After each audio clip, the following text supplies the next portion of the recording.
Tie-breaking Game 3 of the WNBA Finals tonight as the series shifts from New York to Minneapolis. The Lynx stole Game 1 in overtime, but the favored Liberty clamped down in Game 2, pulled away in the fourth quarter to even up the series. Tonight's winner is going to be a game away from the championship in this best-of-5. Let's take you to the Target Center in Minneapolis. That's where Terrika Foster-Brasby is standing by, getting ready to cover this one for us. Terrika, as you know very well, the Lynx fans have been in this position many times before. They've seen 4 championships, but it's been a while. 2017, the last time they were this close. Set the scene for us there in Minneapolis. Yeah, well, you can definitely tell and sense the excitement around this Minnesota Lynx team. It's always been all season that they've had a sense of believing, but you can certainly see it here yesterday at practice and even today during shoot-around. There was a sense of relief, so to speak, for this Minnesota team being back home on their home court, being surrounded by their home fans. They're even going to be opening the upper bowls in the Target Center, which were closed during the first couple of rounds. So it is expected to be a sellout crowd today, and the Minnesota Lynx are expected to perform right in front of all of those fans that will be waiting. How much of the Lynx' potential success rests on the shoulders of one player, Napheesa Collier? Whew. Chris, honestly, about a good 80% of it.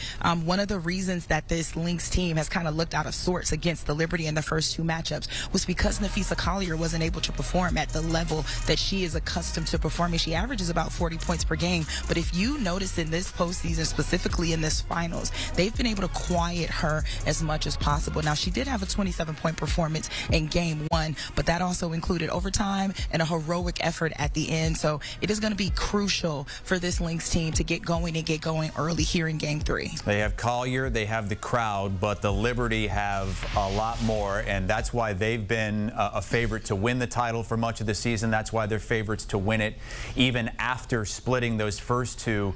Who do you key in on here if you're Minnesota? Because it's like pick your poison with any and every star that the Liberty have. Yeah, you named it. Like, you have a big 3 that is quite literally going to do the best that they possibly can to shut down Napheesa and shut down everyone else, including a potential supporting cast of Kayla McBride and Bridget Carlton and all those other people. So defense is the one thing that has been on the side of the Liberty in Game 2, and they're going to need to bring it here in Game 3. But Breanna Stewart has certainly been a woman on a mission in this final, so you've definitely got to key in on her.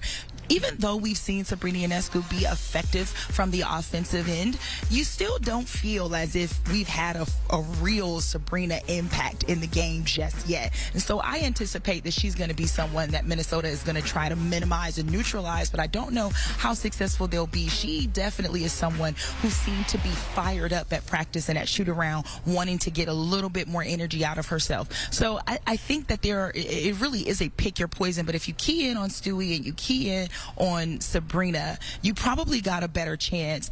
And again, that is a heck of a chance because Breanna Stewart simply looks as if she cannot be stopped. Yeah, even though the Liberty haven't won a championship, Stewart has certainly been a part of some and has that championship DNA. Yes. For Game 3, it feels like the winner of this game is going to have a major leg up to win this series in a best-of-5. How do you expect it to go down tonight?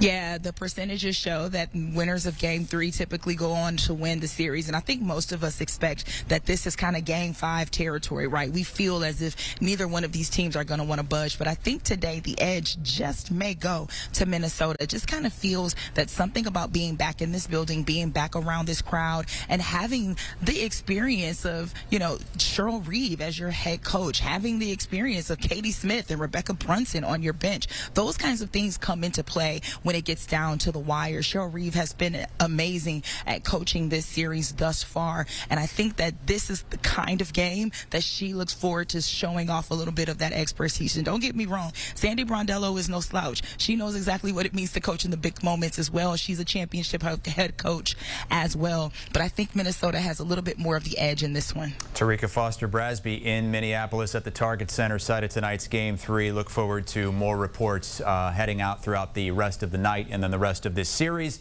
She thinks the Lynx might be able to get things done tonight and get one win away from their 5th championship under Cheryl Reed. The Liberty have been so close 5 different times in the WNBA Finals, but they're the only original franchise without a title. Game 4 is a couple nights from now, only one day off in between Games 3 and Game 4, and then Game 5, if necessary, is on October 20th.